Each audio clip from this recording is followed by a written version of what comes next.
Aujourd'hui, c'est un jour où on commence un atelier de 2 jours, aujourd'hui et demain, où on est en train de parler de la chirurgie de district. Et ce matin, j'ai exposé sur le plan stratégique de la chirurgie de district. Il s'agit en fait d'élaborer un plan stratégique de cette formation. Cette formation est nécessaire dans le pays puisque on a constaté que cette chirurgie de district n'est pas faite dans les hôpitaux de district.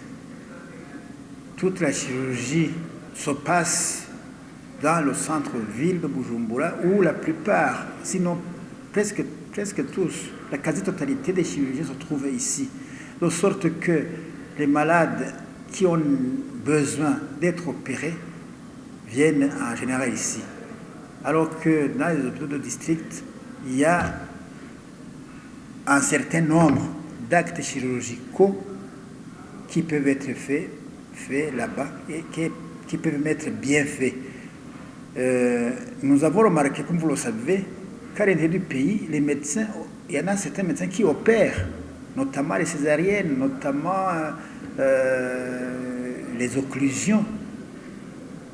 Alors, on a besoin de donner une formation adéquate à ces médecins généralistes qui travaillent dans le pays afin qu'on réduise la mortalité de la population.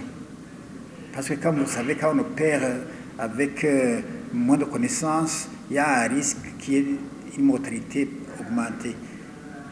Et après cette formation, nous sommes sûrs que la mortalité va diminuer, que les gens vont guérir davantage sans complications des actes chirurgicaux qui auront été pratiqués chez eux. Et on a remarqué que dans les hôpitaux de district, l'équipement pour réaliser la chirurgie est insuffisant. Mais il y en a certains hôpitaux où on a un minimum. On a remarqué également que ce minimum, cet équipement n'est pas standard. Avec cette formation, on va faire en sorte que ces hôpitaux puissent être équipés de façon standard, qu'on ait un équipement suffisant pour réaliser des interventions destinées à être faites dans les hôpitaux de district.